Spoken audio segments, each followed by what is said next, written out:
পরনে সবুজ ব্লেজার, নাকের উপরে নামানো চশমা, হাতে কালো কলম রেখে মুখের ভঙ্গি এমন যেন দেখে মনে হবে নীল দুনিয়ার অফিসের বস।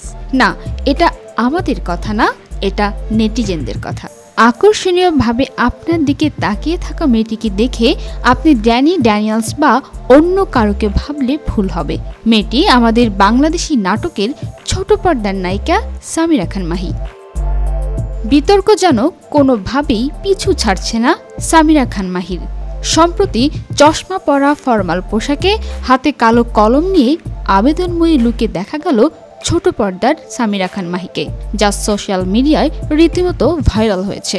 ভাইরাল হওয়া ছবিগুলোকে দর্শকরা নীল তারকাদের লুকের সঙ্গে মিলাচ্ছেন। কেউ কেউ মন্তব্য করছেন মিয়া খলিফার মতো লাগছে, আবার কেউ বর্তমানে নামকরা নীল তারকা ড্যানি ড্যানিয়েলসের সঙ্গে তুলনা করছেন। সোশ্যাল মিডিয়ায় ছড়িয়ে পড়ে সামিরা খান মাহির এবং আমেরিকান অভিনেত্রী, মডেল ও সোশ্যাল মিডিয়ার ব্যক্তিত্ব নীল তারকা ড্যানি ড্যানিয়েলসের সেম লুকের একটি ছবি। মাহির ফেসবুক পেজের পোস্টটিতে রিয়াক্ট এসেছে ৬২,০০০-এরও বেশি মানুষের, শেয়ার হয়েছে ২,৫০০-এর বেশি। ছবিগুলো দেখে নেটিজেনরা বিভিন্ন ইতিবাচক নেতিবাচক মন্তব্য প্রকাশ করেন। নেটিজেনদের ইতিবাচক নেতিবাচক মন্তব্যে সামিরা খান মাহি বৃহস্পতিবার এক পোস্টে লিখেন, একজোড়া চশমা দেখে কারো কারো ভিন্নভাবে মনে হতে পারে, কিন্তু আমার জন্য এটা শুধুই অফিসের লুকের অংশ।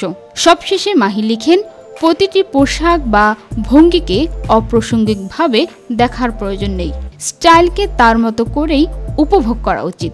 মূলত মাহির পোস্ট করা ছবিগুলো ছিল সুইট কলিগ নামের একটি নাটকের দৃশ্যের। কয়েকদিন আগেই এর শুটিং শেষ হয়েছে। নাটকটিতে মাহির চরিত্র একজন অফিস কর্মী, যার পোশাক নাটকের প্রয়োজনেই নির্ধারিত।